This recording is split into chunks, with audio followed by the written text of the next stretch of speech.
Person celebration live thare bani adu bo comment yam la hai Widows the celebration har is kamai hai ri na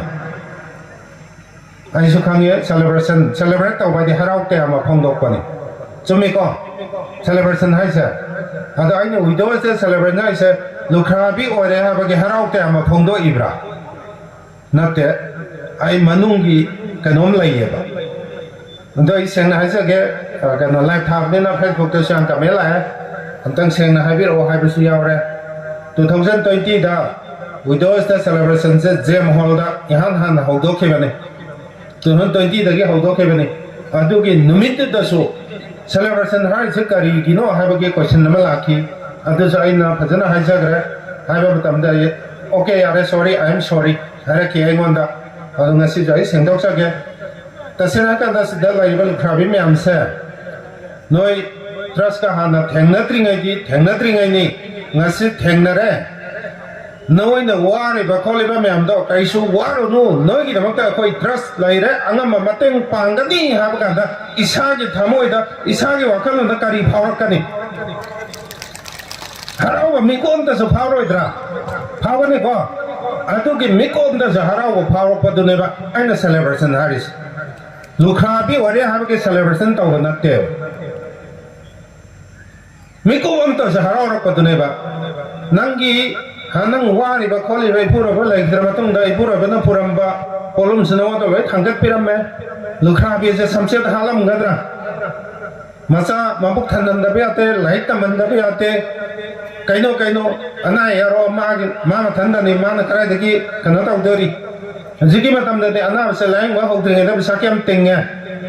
ye wa na adu test da bisa kya na chat khara test और Matang the result लो लाका न लाए वा और का दोने अदे लाए वा हौ दे द टेस्ट और द मेहम हम चक्र अदे लुखा बिन तौ द बिसु यारो मसा नारगा दे आई बिसाल लाइ के न हुंदो का थंबे आगद्रा या वा न हिंजरे बा मको समसेत हा ने खंग्द्रि बा लुखा बि दो आई न नकोय की दंग ता कोई ट्रस्ट अंगम बा मतें पांगनी हा द माइ थमोय द मिकुप अम तो स हराव फावरक कने बा अदु के हराव बदने बाय द विदोस द सेलिब्रेशन हाइजरिस Hajil lai tha badai ne sengdok se khang pira mane ko ai haja ninge trust ai se kaina trust ai thaja ba trust ka khusam nara ka thaja ba amagi batong ina thawak tong ina se ai meyam ni rumta ai angam bakha de dum taw ja ge thaja ba se number 1 yam maru oye ba thaja ba lai traga di upai lai te thaja ba amana han tham se ba trust ai se thaja ba hai bani अदो थाजा बाबा गलोय ना थबक तमिना से नसे मणिपुर दा लाइरिबा प्रजा सिंह से गा मेंगे job तबना कया नो गा मेंगे थबक तहो दबना कया नो थबक तहो दबा मयाम सिदा के आइना खंगा चरी से ट्रस्ट के मेंबर 3 लाख अहुम ट्रस्ट के मेंबर मणिपुर दा थबक तहो दब से लाहुम खतनाते मयाम यामे Trust member or a lack home says same as I hing a lage. Miamia Bibra. Trust a member or a lack home simate. Hoi Karor Patimak or Dragaso. Pimam dai Pokatsaki. I am Gani Haraka Hajar Panico. Me la on the Gihan, but the Engam Moy. I am Gadabasan, Adokatani. I don't know, say trust member of the La Home Yorokadore. Lagom है क्या होगी बगाई member लाउरा रो similar इधर को इधर तो कैनोर तो like से थांजिंग इधर तो थांजिंग नहीं साखी हो क्या मेंबर हो इधर लाहम से तो कम से नहीं हो है लाने सिमिलर ये ट्रस्ट की मायके थे कि फसना है क्या क्या मी लाहम तक है लगा था इंगमोय लाहम से वक्त मी और हिंमंगमन ट्रस्ट मेंबर को होगा lakh अहुम member of the Lesa Bisuya, Pakang Suya, Yum Palabanapi, Yum Palabamoya. Sigi, I know answer the category. She's a member or a Pacodim, like a home that he had a low with a moy, La Home said me or Helen. Yabirako. I quite put Hasabi with the key, trust with Hasabi with the key. Or able like a home said 2029 gay. April के date 30 लगे member laun se thama da lupa lising ahum sahi kuntra tras na pira ne pension thama gi lupa lising ahum mi mada lag ahum sahi pira ne 29 gi April gi date 30 dagi adu so ibudo thangjing na sakhi ai asum bada ha ga aran ma roi adu bo member la ahum se thama gi lupa lising ahum da phangaga mi oi be yaradra aduna member ma oi bagi magi kitang lising ahum phanga be anga ani ahum gi tha school gi phi thi be so ko nei na kai na ko nei ko member ma oi bagi magi kitang kaya tare ai na angam ba kitang pizza ban no member oraga nongti gi official au hai toira tha phating gi lau hai toira tha taru gi lau hai toira adu su like te tawo da bu sahi khuding ge February gi tangani ngasi mak pangthai ba sumaina sahi khuding ge February gi date to the windows the celebration taurisa member oi khiba lak hom se de har ba numit sidi program da present oi da ba sungya yaro sahi unda no ma khata sidi ga su kai te na kai bro lak kera nak kera khang de sahi ma gi bang da February date to program da present oi da ba sungya yaro kana ka ba by chance oi dre da na present oi dre da na aduma laiba thera pension kak khane sahi ma gi ning da nong phat no ma khatang trust ki damta program yawina sabde yaw ko ngam da ba mi to bo aina kari gi tha gi lising hom pi dori da aduma kak tani compulsory kak tani ngasi jo ai ha na gi member ari ba lising hom gi manthak ta lai bane ato ba drisya ki adu ngasi lak ta ba yam yawa ma le ai ma mang de gi boy da advance oi na loi hai khra bane lamdra di moi do sata ba haura ne ko no bo December gi di tanda kak ta member se lor ko na December gi te kidang kom thok ka ne na next year dagi di loi na makrak lak khra ne ko anduna nasi ari ba member sin se khra lak ta ba ma lai na sum yang ba da amoi lai ba thira ne ko angon da waro ba su ya roi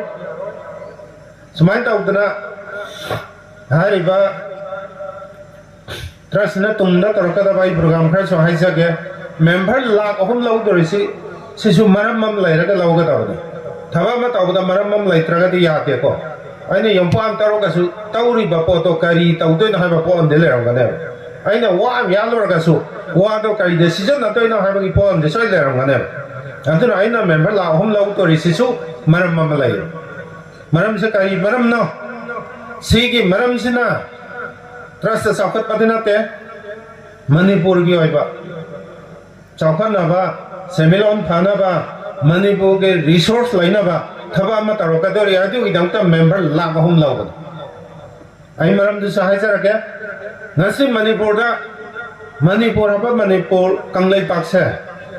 isa ge resource lai bra manipur ki hiram khati batta mi pan tanga ke hing manatra chome ko manipur ki apun bading amaroi kaino da chang ba ya da bakra sulai Manipur ki district manga Imphal West na East na Thawban na Bisempur ni Kakching na district manga se trust na work culture ho ka dor hand pump holaga ising thangalaga alu tilau chanam thaba ho ka dor Manipur ki resource laina ba trust na tawada bani hand pump ho bita kem chang chano ka sukai de Manipur ka resource la hanga de ni ai ba district manga is alu tilau chanam tharak ko taraga di madu kana na mong yang changani ai na member la hom la hom da do thadar ka do na tro yang chan ba kya mo ge ja hajara palak ka ne hajara pira ka ne lem na sok tok to holoi member la ka hom do hai ba district manga da gi ko la hom se district ma khaki na te ko admai na ko gi district amada member khage yam lai ba pham hai ta member sung lai ta ba lai ka je hem pang phul loi simwaram ne hola se ba natraga trong labi da hola se ba moirang sa ki member am da lai tra ga di ade da hochal ga Thawban gi member la ga alu tilok chanam ising sai se la ho kana la ka ne ta member lai ta ba sa ga de hem pang phul loi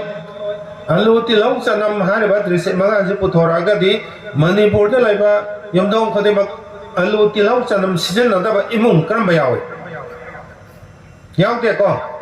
lối season này ba lối chán này ba chán ba poto cái đấy nó mà pan ta cái là pan nó nơi ta thì khơi nơi dukaan đấy lấy số पैसा xóm chắc hay anh tôi trust nó bút hoa cái gì bây giờ mình lấy ra cái số पैसा đó xin tao dùng lấy tôi nó anh tôi mang tao từ trust nó hai ba trust manga xin ta khơi nó hai ba hình bóng hộp cái thằng bác sĩ anh cái này struggle tao ra cái hola ga mai pala matung da di manipur apa manipur se mapan da ke alu tilok chanam mak til lehel la roi ko trasam pothok chara ge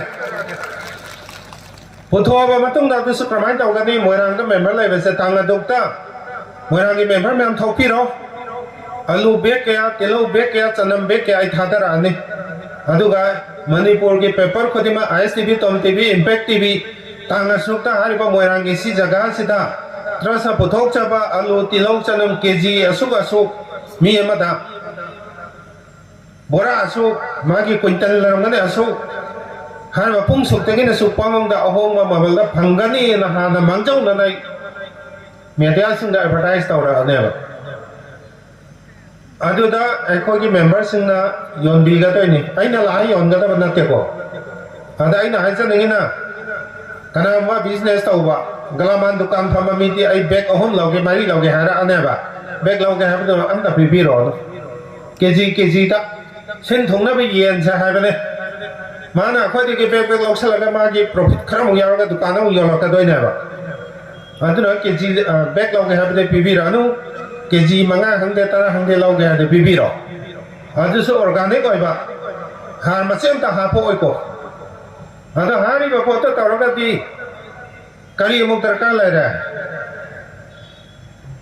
Manipur ta adugumba mahimro mayam mafam khangna pat laga mang se kamai mangai no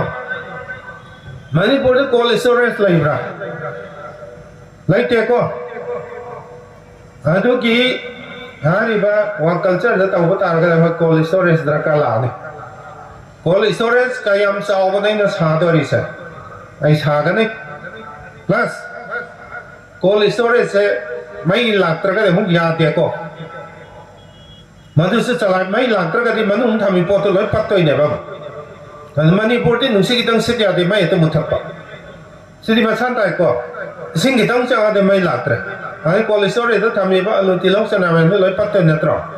अतु ना हार बा cold storage से सब सारा का मधु तो मई में क्या बात क्या तरकार लाइक है है बताओ आई सोलर प्लेट अमुक खिन रहने solar की मैं पुथो का जदा चलाई दो ने बा solar तो ना कना न पी गनी आई सा सिदा मेंबर अहम स्टाफ अनि मगा मेंबर मगा कौखलगा लेंगन ममन यामन न तबे चम चबा मका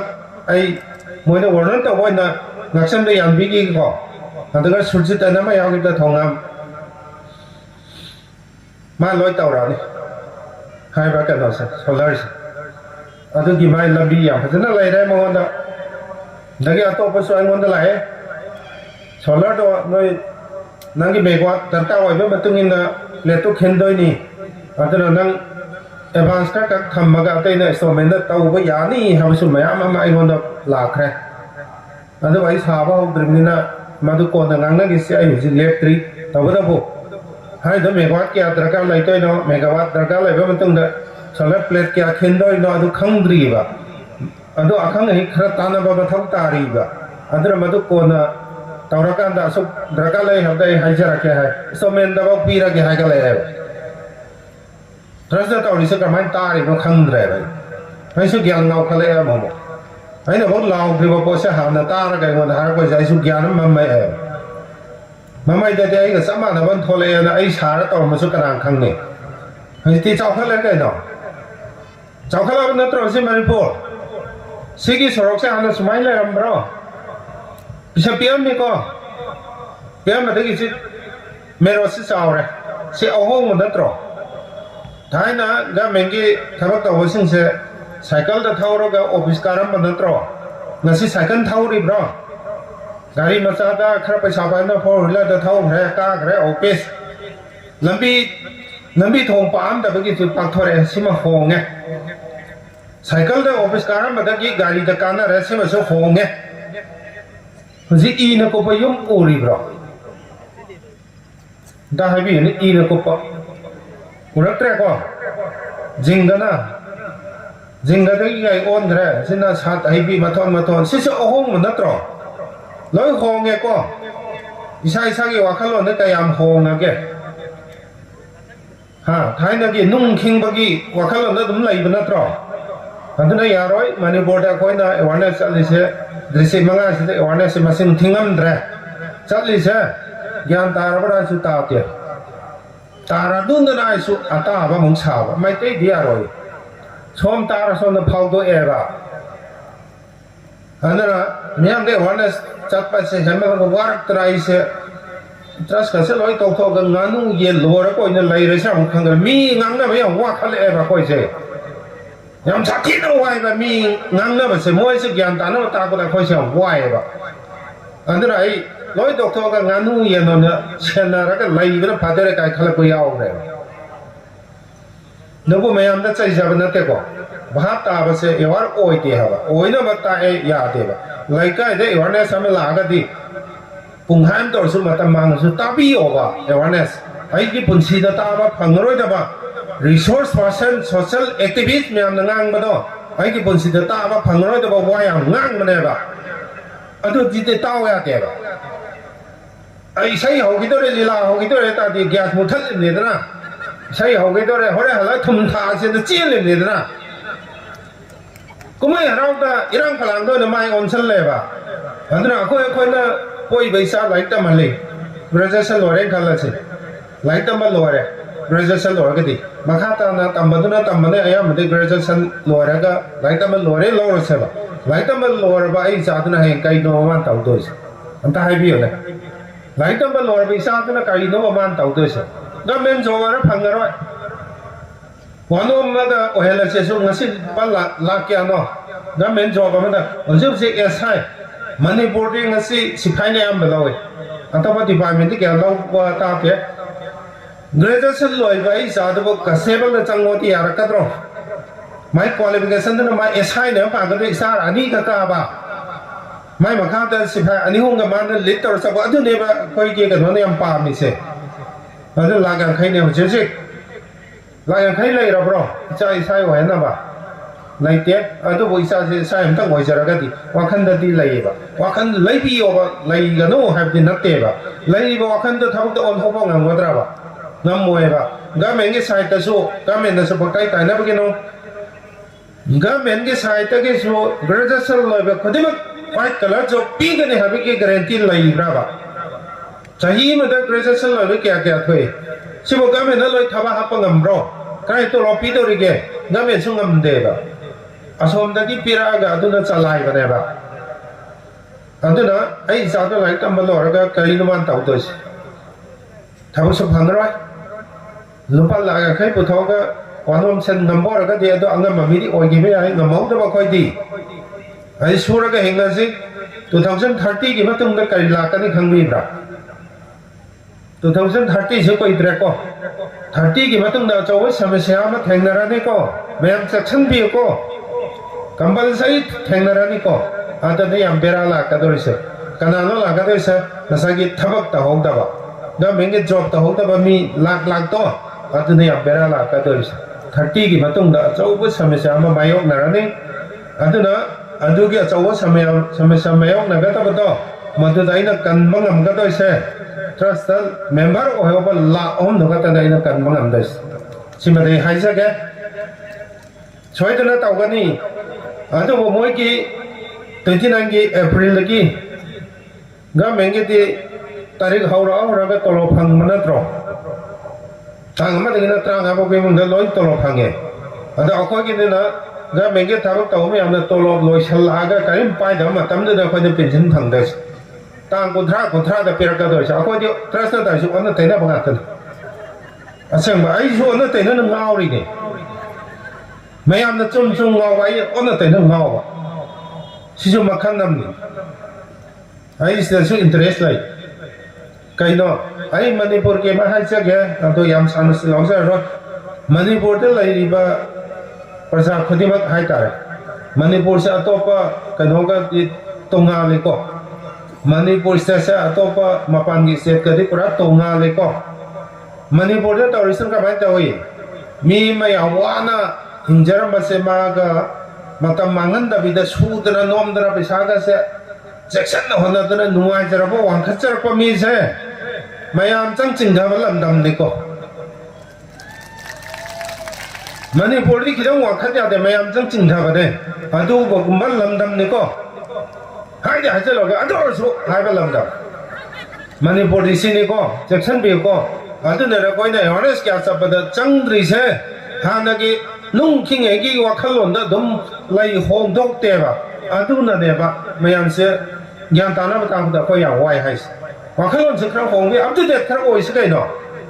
lila phala tadi yang yengi, lila tadi drama tadi sinema tadi piri ba, sanari pemi anda mi anda message piri ne ba, adu kana anda lausan ge ba, lau de ba,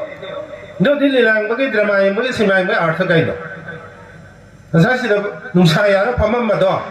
karena apa yang, aina ngaga tapi setara tapi tidak cakar ba deh, mau mangja ba dah terus. Nyara ke suka juga, ke suka je. Transport nungsi beba transport hasil beba mi itu, atau katang aida samna keralo. Ke suka je, sauning basu laite, nungai tapi basu laite. Ada mana member hotre, hotre tentina ni pension pir yang kalau. Matam tu dah isu yang ujar, mana anta hang mungkin kan anda aida member, ojek ki kan anda yarak hidra. Aida lau hum dah kian lau hum ngamrai hai kerana. Yare ko, antara Manipur se kaya tare khang su khang dana khang ai sabai su yam lai khang ati tau ro dana kai ki ngam de ha ro ga sa koi tau da koi loi khang ngam ne khang ati tau ro kai ki ngam dre no khang na bam ta lai te u da bam ta lai te Manipur ha ro sa koi loi khang ngam pon si ga ta ne khang ati tau ro kai ki tau dre no wa mi oi be se sin da si ba de khang su ning chang ba phai Do Manipur te leba mi mi ade chin da si si amda khang da bra ma le chang ba nang thor ka kai la ka da ge kai dau ka da ge se khang de do bo ngai amaram da ngai te awa na me am sai na loi na pang ba ngam ma ka de su kha ba adu ngam ma su na ta adu ki khala ka de su ngai te ai pa san nam ba hi ba su na te Karena jadi no Manipur tu thapa tu macam dah loi mi oyan ni nawa lau ke hara ni, jadi soalnya ni lah mi oyan ni nawa lau ke apa yang yau riba, yau se tu no kesuka je tenji lagi April yang kanggan ni, kesuka je, ada ai gini tahu orang tahu ai ni tahu ke nak kang gitu tahu teh nasi bawang hong teh, sira su hong aroi, ai ni tahu ke nak kang mission kadi mak nasi di mapa loi cembe, kari merang gitu, 2017 da 16 da restart tawraga 17 ki February da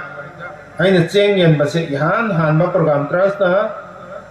linkhala matung da miyam da khara mising da awan da miyam da mateng pang ba ho base 17 ki February sina ihan hale impan is ki uyum pok hai da moi club mangana organize tawi khara bi kya no chatu ga khai sangwan khai kaw khare adu da Moi na amam kau sempi rasa atu dia roi, amam kau lah dia yang ngabak roi. Atu na pi dia le bakra pi raga, atai di pam yen saya benda, sar mi kau kalau pining bakra le adu gini hawa tu di tau roi. Matang dah siapa mi ando ani gumba pian le, adu ga ai gitaran ya roi sida. Amaya iwa degi ahan nama hawa pa. Hanu bisim sidi kok ta piema dong kop tro. Piangau apa? Mana capri itu dia hauga laga piangau orang ko pakai sesuatu barang hauga laga tolak pasti dah egi mita pura imoino, nomita tu. Mah hauga laga dah itu kiau cuma. Ada macam tam na layak klub kini na sama ga ina aku kale. Adu ga na servicing te senggada ceng doi na keji manga pek taruh piba ibu ngai ko. Hai ai tham. Ai program han mani ko terus kia. Nang tahu sekai itu hang, asal ibu ngateng ngau sih, kari kumdoi naina, program ahan masuk oi badina, aje kumam kangdre. Nadi aina kale as, iman ahan oi besi dah si kita bera lai rabra nak kalor, aina kale itu owner am doni ko. ꯑꯗꯒꯤ ꯈꯨꯝꯕ ꯉꯝꯗꯅ ꯈꯣꯠꯂꯛꯏꯒ ꯄꯥꯏꯔꯒ ꯂꯩꯕꯗ ꯑꯃꯨꯛꯁꯨ ꯍꯪꯉꯦꯅꯦ ꯏꯕꯨꯡꯉꯣ ꯅꯪ ꯇꯧꯔꯤꯁꯦ ꯀꯩꯅꯣ ꯑꯃꯨꯛꯁꯨ ꯍꯪꯖꯜꯂꯦ ꯑꯗꯨꯗ ꯀꯔꯤꯅꯣ ꯑꯩ ꯈꯨꯝꯗꯣꯏꯁꯦ ꯑꯩꯁꯨ ꯉꯥꯏꯍꯥꯛꯀꯤ ꯇꯧꯗ ꯌꯥꯗꯅ ꯏꯃꯥ ꯍꯥꯏꯔꯤꯕ ꯃꯌꯥꯝꯁꯦ ꯆꯥꯗꯦ ꯂꯩꯇꯦꯅ ꯇꯧꯕ ꯅꯠꯇꯦ ꯑꯩꯈꯣꯏꯒꯤ ꯁꯨꯃꯥꯏꯅ ꯇꯣꯜꯂ ꯇꯥꯔꯝꯃꯤꯗ ꯃꯇꯦꯡ ꯄꯥꯡꯅꯕ ꯀꯩꯅꯣ ꯑꯣꯔꯒꯅꯥꯏꯖꯦꯁꯟ ꯑꯃ ꯂꯩꯖꯩ ꯑꯗꯨꯅ ꯑꯉꯝꯕ ꯄꯥꯡꯖꯕꯅꯤꯅ ꯑꯗꯨꯃꯥꯏꯅ ꯈꯨꯝꯃꯦꯕ ꯈꯨꯝꯃꯀꯥꯟꯗ ꯀꯩ ꯍꯥꯏꯇꯥꯔꯦ ꯏꯕꯨꯡꯉꯣ ꯑꯩ ꯂꯧꯈꯤꯔꯣꯏ ꯏꯃꯥꯗꯤ ꯇꯤꯡꯈꯠꯄꯁꯨ ꯉꯝꯗ꯭ꯔꯦ ꯅꯪ ꯄꯥꯛꯊꯔꯣ ꯑꯩ ꯕꯣꯔ ꯍꯥꯟꯅ ꯄꯤꯒꯦ ꯍꯥꯏꯔꯦ ꯑꯩꯅ ꯄꯥꯛꯊꯒꯦꯅ ꯑꯦꯔꯦꯟꯖꯃꯦꯟ ꯇꯧꯔꯤꯉꯩꯁꯤꯗ ꯏꯃꯥꯁꯦ ꯉꯁꯤꯗꯤ ꯌꯥꯝ ꯄꯦꯜꯂꯦ 이마세 자히 자마가 군 수라버니 마 해리세 자히 장군 ngasi 막 수라버니 자히 장군 좀 내행한 거잖아 ngasi 더시 가남 땅데 이마 삐엘레 하고 되디 아싸 이슬 로에 나이데 다와야로 막 호바라 쿠람메레 아이 꼭다가 나가 보르피기바 자히 장군 수라바시 라이 오라바 나트로 라이 오이바 마나 보르비바 거리기 통모에 mana big iba board ki ngase aina tauge na khanba mission khodiba mapa ase sompira kone ba ade aina taru thabak se ishwar ne ya ya ha lau re ai wa khalon da aduna ai se chap chap cha bi thabak tauning ai na ngam ga da ba po su ngam me ngam da ba po tai ngam ni kana khajan ba soi pam de jak jak thabak se tau ga dum na ta ba tau to na chap chap tau ba tau ra do phalok tok ba adumai tau se yam pa ba na time keep se yam chat kal le ngasi de kitang so hai ba time keep tau do kitang soi khara ade ga ine loisan ga ba timing su kitang soi khara mayam na pi ga ni mayam gi pen na ba ai khara de tau sa ge yam de tau roi ko khara tau ra ke lam yam na tro yai ko yam ka hen tau ra so kai ha ni khang de ba i bo sai bang khang de yam ka hen tau de kai tau ra ya khang de na usit ta ba na te da kai nong yam tau ra ka ni na aduna mamang de so ngon da smain tau da na organization sing na ngon da kitang threat tau ba kho pa ko da ki han khang han gi ba khar su lai khare ado ai na hai chen ba ti ngasi gi celebration na si khudom ja ba lo ga trust ade dom ba kano se tau bi ga nu ko yam ki jai ko de to la ta mi yang i bateng pang ga lai cha ba ni a ko na ba kari khang doi no a ko na soi be la ran su ta pi yu da ko da dhamki tau ba ki han ba padan ba si di tau bi ga no ai yam ki jai sang ga su lai cha te kaino ti na ba sum ta lai tem ta su khang de sumai tau su ai wa khan da su ai na thamoi seng na to la ta mi yang i bateng pang ni si da apan ba kaino hek tor bu se nungai ta ba yam na free oina tau ge na khan mo khan se ningan na ba amo pol pa ado sum ba thre tau bi ba kian khang ma se kitang ya ga di tra sa ti tau bi ga nu ai hajari aduna hari ba 29 de ke no pension bi ba gi ama hajar re ko ama khatang ga hajar re lo san jar ga khanau so makon se khra phajar re sum aduna 29 ge pension pi ra ma tung da 2030 so lisingani ga kontra 30 se karam ba tha oi de na de hai ba ngam dra 2030 dagi January bi an February natra December wa bia ai hai ba ngam de 30 hai ja ba ni ai na sai na 30 gi matung da chaw samsya am la na hai ba ni ko adu ba 30 dagi di akoi gi member o ba ha na khodom cha ba pi ja ge member gi ori ba manung sina ha na khodom cha ba pi ja ra ga member gi da lo ra matung da member oi hau da ba ya wa hing ja ba mi da bo khodom cha ba lak sa ge sigi khudong cha ba pi do risna karam mano ha ba kan da bhal mai on da ti lai ra roi se lo jing lo ya khana hai do khe ba hai ta re yum lai ka ri na tai sa da ba tin ko ba su nong yo ba thalang ga se ti kin tha ko kum ba ai am theng na ra adu kum ba yum do 2030 dagi lupa la manga chang nai ne yum se lem na sa ra la manga changan ga ni ma gi estimate labour की charge खुसुमन चंगत बपोचे आई लोय पूरा लाग सके अदुगा लाख मंगा चंगना यम साजगे थामद yum पुन सागदे को नोय दादे सही तरह सारका दे लजिंग निया द लइबा नोंग योगा फलांग निगा बि युम से लइगिद्रा सिजु इबदो थांजिंग साखी आई छोयदना तावगने लाख मंगा चंगना साजगे सिंगरोय को पैसा हाइसे सिंगरोय सिंगदबने सो हाइजरोय को यमद सारका संगा बाय संगा तो नत्रो इसिंग पुल अथनबा अदो हाना पुछन्नबनी अदगा लाइनदाव दो खरम ने यमदोगी मखादा लेबा कांदा अना यागदबा टेक तकाइदबाना फजन निजरगा खुरमदना खंतरगा यमदे मखादा इंग चिंग लाइबाना तौरगा लाइदोय नत्रो यम साबा लोरगा संगादोय नत्रो संगागा चंगदोय नत्रो नई मंगानी पोत पिथोपोगे याते काई तौनदोय नत्रो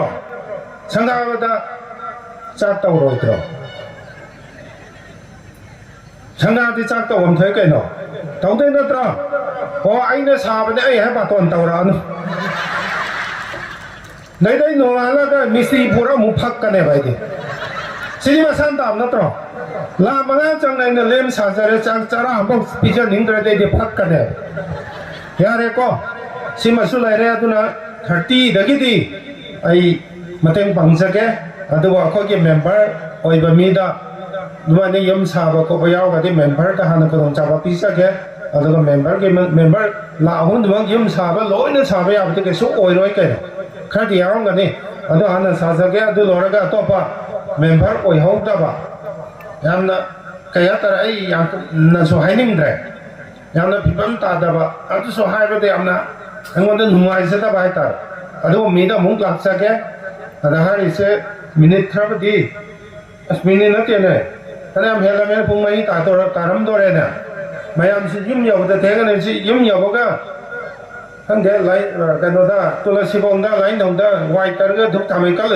करी हाइ नि उदयनो मी खुरमे बखो खुरम नाइ राबा थमोय चेना खुरमगो वाखनदरा अमा खुरम बंदरा अमा सेरान त्रादनि सुबि बिर ओइको याइको अदुना धुप थामै थाबसे नुपी गिदि नुमिरांग वारमनि अम चिनबने मतमदि यौसलए अदुना अखोय मसेन से ट्रस्ट सपोर्ट तौबियु मतंग पांगबियु अदुगा आइसु मियाम गी आइना अंगमबदि तौजगे हबा वाफम से थमजरगा नसिगे टेंशन जागे थैंक यू